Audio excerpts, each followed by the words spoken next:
दीप बनने के लिए आग में जलना होगा, लक्ष्य पाने के लिए राह पर चलना होगा, परोपकार की गंगा के अवतरण के लिए हिमालय को तपस्या कर पिघलाना होगा। इन्हीं सुंदर पंक्तियों के साथ मैं किरण अपने YouTube चैनल में आप सभी का स्वागत करती हूँ। अगर आपको आज का मेरा वीडियो देखने के बाद पसंद आए तो इसको ज़रूर लाइक कीजिएगा, दूसरों के साथ शेयर कीजिए और यदि किसी ने सब्सक्राइब नहीं किया है तो प्लीज़ आपसे करबद्ध निवेदन है कि आप इसे सब्सक्राइब कीजिए। अभी तक हमने विशेषण की परिभाषा, विशेषण की पहचान, विशेष्य क्या होता है, विशेषण क्या होता है, विधेय विशेषण, विशेष्य विशेषण तथा विशेषण के 4 भेदों में से पहला भेद जिसका नाम है हमारे गुणवाचक विशेषण, जिसको हमने प्रारंभ किया था। इसके ही साथ हमने गुणवाचक विशेषण के जो उपभेद है या जो शब्द गुणवाचक विशेषण की पहचान कराते हैं, ऐसे गुणबोधक, दोषबोधक, रंगबोधक तथा कालबोधक शब्दों को अभी तक हम पढ़ चुके हैं। आगे हम आज देखने जा रहे हैं इसका 5वां भेद, जो कि है देशबोधक या फिर हम कह सकते हैं उसको स्थानबोधक शब्द। तो चलिए देरी ना करते हुए आज का वीडियो प्रारंभ करते हैं। टॉपिक डाल लीजिए। 5वां बिंदु है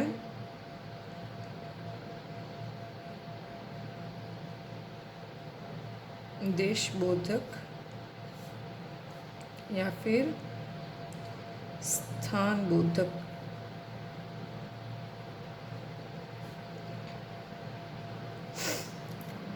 शब्दों से स्पष्ट हो रहा है आपको कि इसमें कोई न कोई ऐसे शब्द होंगे जो किसी देश के या किसी स्थान का बोध कराते हैं।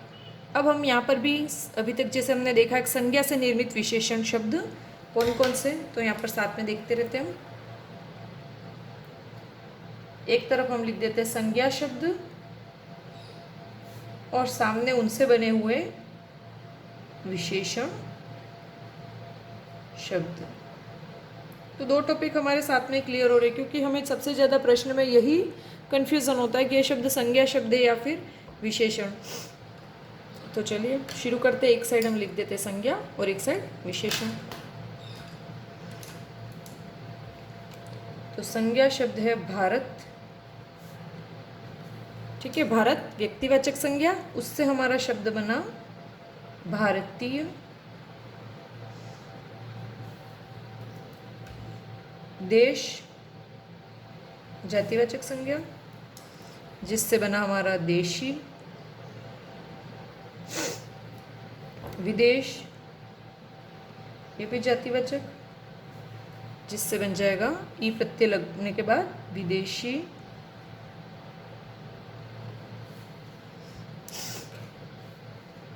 जयपुर व्यक्तिवाचक संज्ञा, जिससे बनेगा हमारे जयपुरी।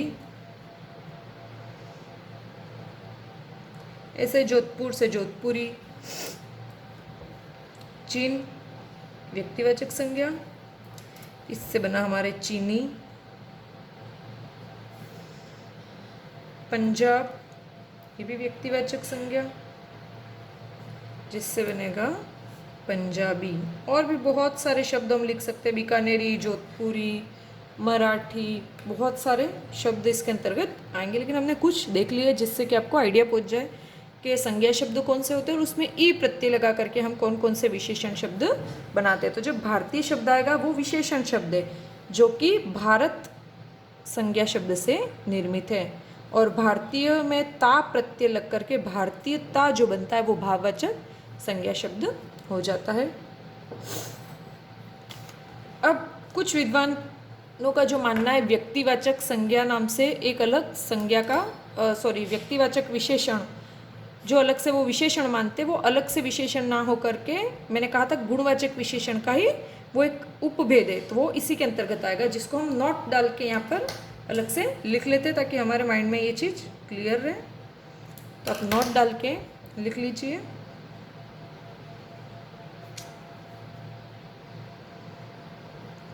व्यक्तिवाचक विशेषण जिसे कुछ विद्वान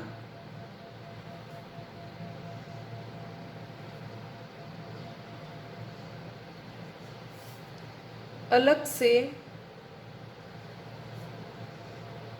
विशेषण का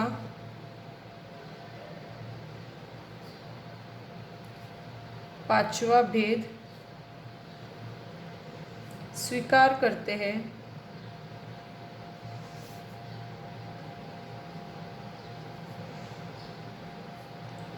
वह वास्तव में गुणवाचक विशेषण का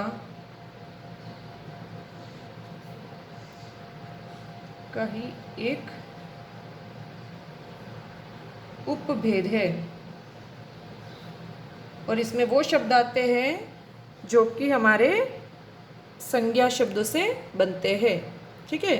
क्योंकि व्यक्तिवाचक संज्ञा से निर्मित मोस्ट ऑफ एक होते हैं जो कि व्यक्ति, इसीलिए इसको लोगों ने जैसे जयपुरी, जोधपुरी, उनको एक अलग से नाम दे दिया कि व्यक्तिवाचक विशेषण, लेकिन वो व्यक्तिवाचक विशेषण ना होकर व्यक्तिवाचक संज्ञा से निर्मित विशेषण शब्द है। कुछ उदाहरण देख लेते हैं। चीनी घुसपैठियों को मुंह के बल की खानी पड़ी। घुसपैठी कैसे है? चीनी, तो चीनी यहाँ पर विशेषण है। जोधपुरी जूतियाँ देश भर में प्रसिद्ध है। सब जानते हैं भाई जोधपुर की मोजड़ी जूतियाँ जो है वो बहुत पसंद है, सब लोग पसंद करते हैं। तो जूतियाँ कहाँ की है? जोधपुर की बनी हुई है, लेकिन यहाँ पर जोधपुरी जो शब्द है वो विशेषण के रूप में प्रयुक्त हो रहा है। विशेषता क्या है कि वो जोधपुर की है स्पेशली। राजा, और राजा कैसे? देसी राजा के, देशी राजाओं ने अंग्रेजों से संधि कर ली। अब हम देखते हैं अगला, जिसका जो उपभेद है दिशाबोधक।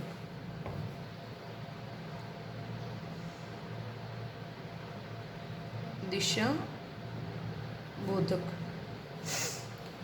अभी तक जैसे हमने पढ़े वैसे यहाँ दिशाबोधक में भी एक साइड हम लिखते हैं संधि क्या? संज्ञा शब्द, और उसके सामने हम लिखेंगे विशेषण शब्द, ठीक है। चलो शुरू करते हैं। संज्ञा शब्द कौन कौन से हैं? पूर्व एक दिशा विशेष है जो कि व्यक्तिवाचक संज्ञा का भेद है, उसमें भी ई प्रत्यय लग करके पूर्वी। उत्तर से बना उत्तरी।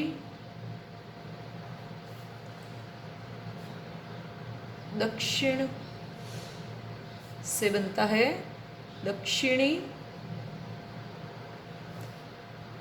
और लास्ट दिशा मर रही पश्चिम से बनता है पश्चिमी। ये तो वो विशेषण शब्द हो गए जो कि संज्ञा शब्दों से बनते। यहाँ पर इसका एक और हम भेद देखेंगे तो हो गया नंबर 1। नंबर 2, अव्यय शब्दों से निर्मित विशेषण शब्द। अब कौन कौन से अव्यय है जिनसे विशेषण शब्द बनते हैं? तो चलिए देखते हैं। पहला है भीतर।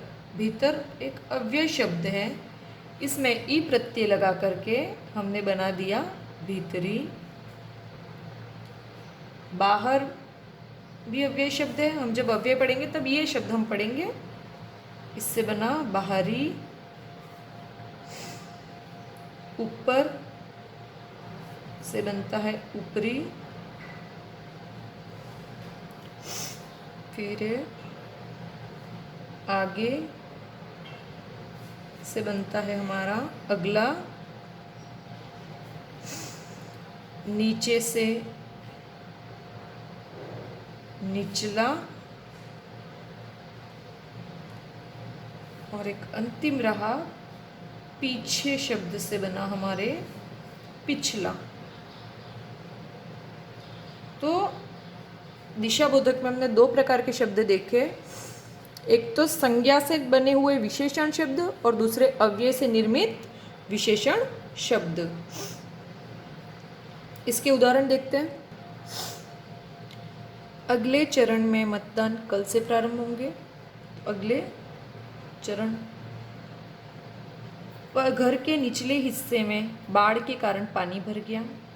हिस्से के खातिर यहाँ पर निचला ना होकर के निचले आया। भारत के उत्तरी भाग में स्थित हिमालय मुकुट के समान सुशोभित है। कौन सा भाग? उत्तरी भाग। अब हम पढ़ेंगे अगला भेद, 7वां, जो कि आकार बोधक। ये सभी गुणवाचक के अंतर्गत ही आएगा ना, आकार बोधक शब्द कौन कौन से? आकार। अब किसी का आकार हमें किन किन शब्दों से पता चलता है? तो पहले तो आकार बोधक सारे शब्द देख लेते हैं। जैसे कि कोई कहे लंबा,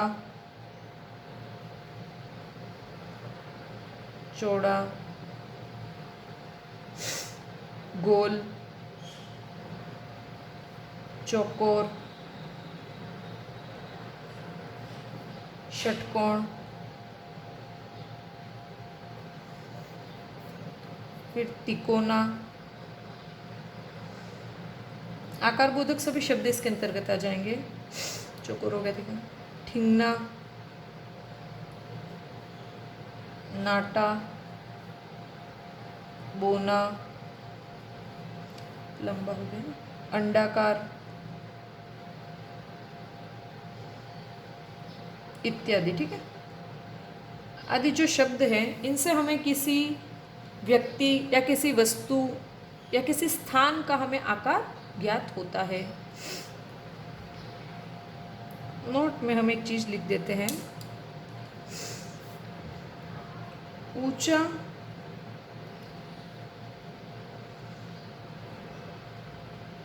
विशेषण शब्द है जिससे ऊंचाई शब्द बना, जो कि भाववाचक संज्ञा शब्द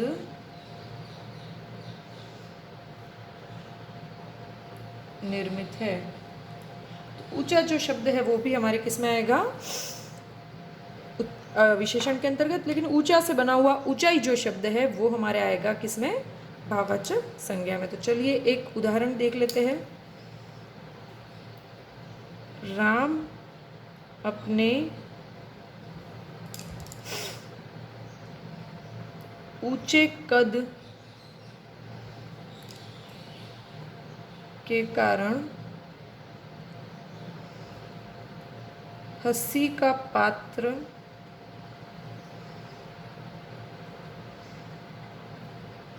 बनता है। कि लोग उसको, वो इतना लंबा है कि उसको देख देख के लोग हंसते हैं।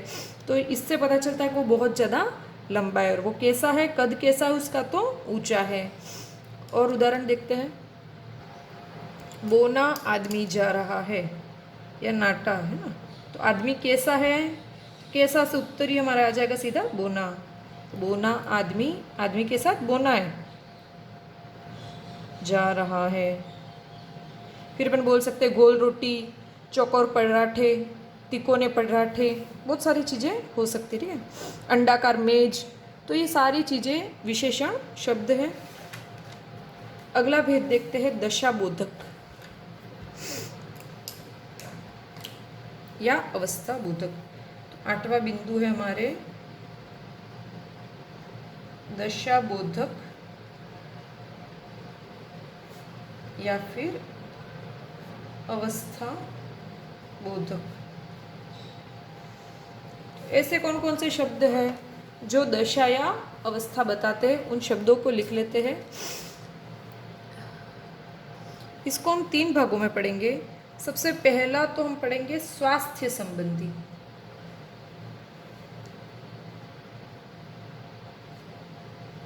स्वास्थ्य संबंधित दशाएं। तो इस बिंदु में कौन कौन से विशेषण शब्द है वो देख लेते हैं। पहला है स्वस्थ। ठीक है, स्वस्थ शब्द विशेषण है। दूसरा हो गया निरोगी, निरोगी का विलोम रोगी भी इसी का भेद है। हृष्ट पुष्ट,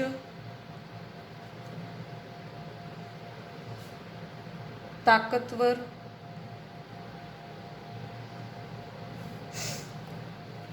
और आप कह सकते हो निर्बल,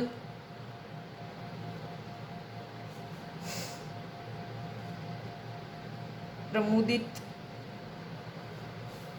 ठीक है, ये सारे शब्द आ जाएंगे हमारे। और एक थका, ठीक है, थका या थके शब्द जो है वो भी इसके अंतर्गत आ जाएंगे। लेकिन यहाँ पर हमको नोट डाल करके लिख देना है विशेषण शब्द व उनसे बने संज्ञा शब्द। अब यहाँ पर हम जो मूलतः तो विशेषण शब्द है, लेकिन उनसे संज्ञा शब्द बने वो, जैसे कि स्वस्थ। स्वस्थ मूल शब्द मूलतः विशेषण शब्द, हमने बोला था कुछ ही मूल विशेषण होते, बाकी तो संज्ञा या सर्वनाम या अव्यय से बने। तो स्वस्थ मूलतः विशेषण शब्द है जिससे बना स्वास्थ्य। ठीक है, और ये जो स्वास्थ्य है वो भाववाचक संज्ञा शब्द है, भाववाचक संज्ञा शब्द है। फिर हमने अभी पढ़ा निर्बल। निर्बल भी मूलतः ये विशेषण है जिससे बना निर्बलता। निर्बलता भी भाववाचक संज्ञा शब्द है। ठीक है, और ये जो थका शब्द है वो थकना क्रिया से बने हुए थकावट शब्द से बना है, और हमारे विशेषण में थका, थके इत्यादि आएंगे। ठीक है, थकावट नहीं आएगा क्योंकि थकावट जो है वो क्या है, वो भी संज्ञा शब्द है। चलिए, और इसका जो दूसरा भेद है, ये तो हो गया पहला। दूसरा जो है वो ऐसे विशेषण शब्द जो अपने आप में भाववाचक संज्ञा होते, क्योंकि हमें कन्फ्यूजन होता है भाववाचक संज्ञा कौन से और विशेषण कौन। कुछ ऐसे शब्द है जो भाववाचक संज्ञा और विशेषण दोनों में सम्मिलित होते हैं, तो हम लिख देते हैं उनके बारे में। भाववाचक संज्ञा शब्द जो अपने आप में विशेषण के रूप में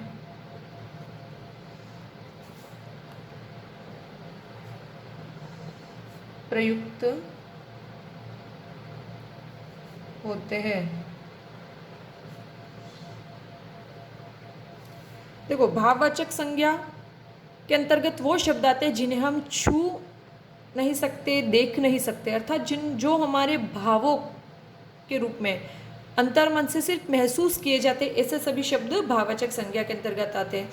और विशेषण, जब ऐसे शब्द किसी संज्ञा या सर्वनाम की विशेषता प्रकट करने लगते हैं तो वो विशेषण के रूप में प्रयुक्त होने लगते हैं। तो हमें कोई शब्द भाववाचक संज्ञा है या विशेषण, उसका पता लगाना है तो सिर्फ और सिर्फ उसको हम किसी वाक्य में प्रयोग करके ही पता लगा सकते हैं कि यहाँ पर ये भाववाचक संज्ञा है या फिर विशेषण है। तो ऐसे कौन कौन से शब्द है वो शब्द लिख लेते हम। शेषव, आप बोलोगे भाई शेषवावस्था जो हमने पढ़ा वो तो भाववाचक में। युवा, युवा हमने जाति में पढ़ा था। ठीक है, किशोर, एक साथ लिख रही हूँ, थोड़े से अलग भी होंगे शब्द। वृद्ध, प्रौढ़, और भी बहुत सारे शब्द इसके अंतर्गत आ सकते हैं। तो किशोर और शैशव, जवान, इन सारे शब्दों को सुन करके आपको लगेगा कि भाई ये तो संज्ञा के है, चाहे वो भाववाचक संज्ञा चाहे जातिवाचक संज्ञा से संबंधित है। फिर उनको विशेषण में कैसे, तो ऐसे शब्द जब किसी संज्ञा या सर्वनाम की विशेषता प्रकट करने लगते हैं तो तब वही शब्द जाति या भाववाचक संज्ञा के अंतर्गत ना होकर के वाक्य के आधार पर वो विशेषण शब्द होते हैं। जैसे कि हम कह सकते हैं वृद्ध व्यक्ति। ठीक है, तो व्यक्ति कैसा है, वृद्ध है। यहाँ पर वृद्ध उसकी विशेषता है, वो बूढ़ा है, या बूढ़ा व्यक्ति भी कह सकते हैं हम। वृद्ध व्यक्ति की गाड़ी से टक्कर लगते ही मृत्यु हो गई। ठीक है, और उदाहरण देखते हैं।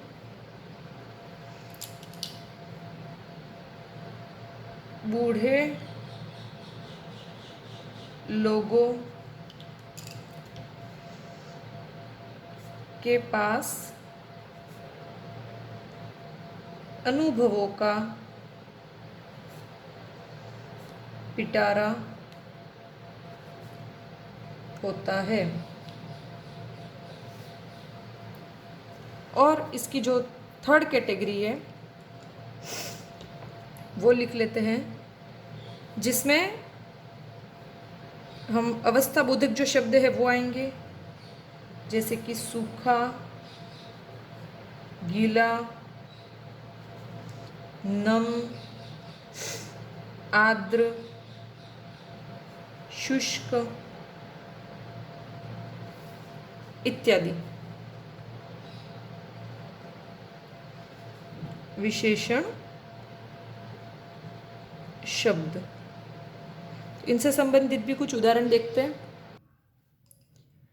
उसने सूखी घास पर तीली डालकर आग लगा दी। कैसी घास? सूखी। तो ठीक है, घास की विशेषता हो गई वो सूखी थी, सूखी विशेषण, घास विशेष्य। रमा को गीले कपड़ों में नींद नहीं आती। कैसे कपड़ों में? गीले कपड़ों में। तो गीले जो है वो विशेषण है।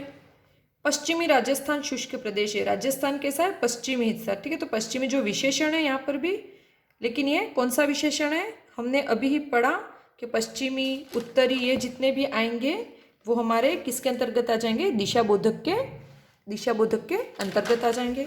तो पश्चिमी राजस्थान तो दिशाबोधक, और शुष्क प्रदेश है, शुष्क जो है वो हमारे दशाबोधक में आएगा। दिशा और दशा, ठीक है, दोनों साथ में। वह विधवा स्त्री अति दयनीय जीवन व्यतीत कर रही है। यहाँ दशाबोधक में विधवा भी एक शब्द आता है। विधवा से बना वेधव्य जो है वो भाववाचक संज्ञा, लेकिन विधवा शब्द विशेषण शब्द है। कैसी स्त्री? तो विधवा स्त्री। दयनीय जीवन, कैसा जीवन? दयनीय। सभी रोगी स्वस्थ हो गए। रोगी के पीछे लोग लिखने की जरूरत नहीं है, वो अंडरस्टूड है, ठीक है। लेकिन रोगी शब्द अपने आप में कौन सा है? विशेषण। और स्वस्थ जो शब्द है वो भी विशेषण शब्द है। इसके बाद अगला पढ़ते हैं हम, स्पर्श बोधक।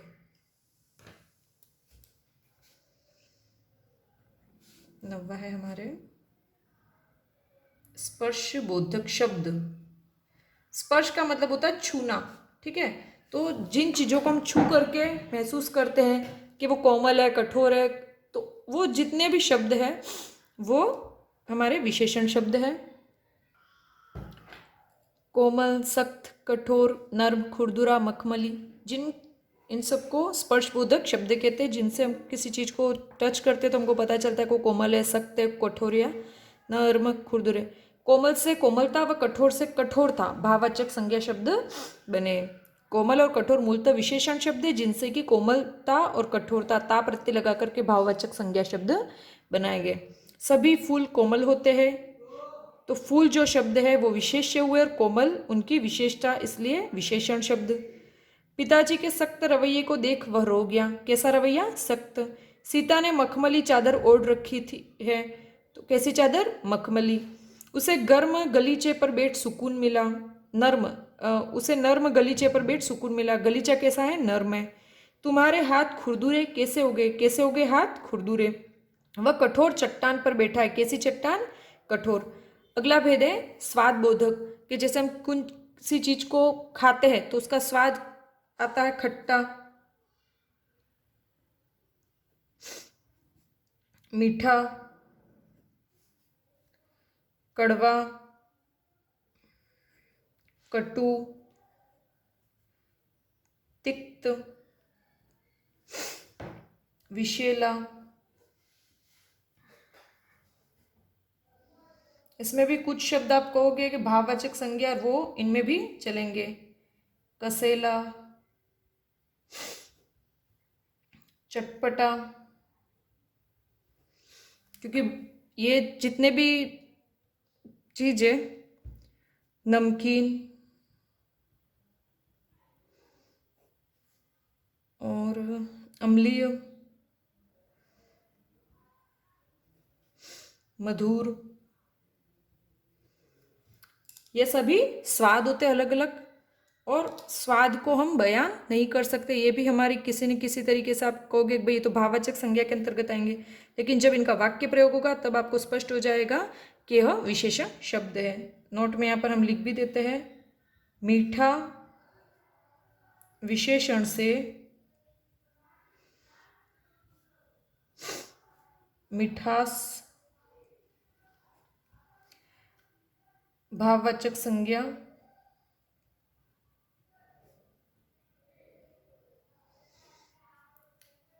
शब्द बना। ठीक है, शब्द बना। और इसके उदाहरण देखते हैं।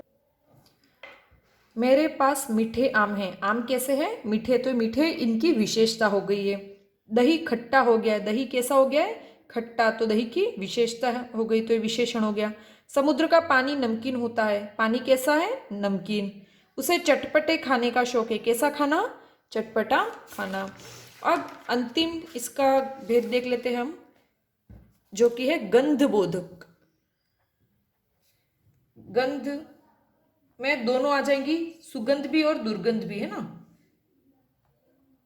गंध बोधक, तो सारे सुगंधित और बदबूदार है, दुर्गंधित जो भी शब्द है वो सब इसके अंतर्गत आएंगे, जैसे कि सुगंधित,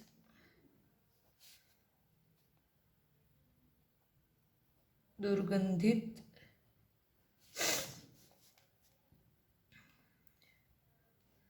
खुशबूदार,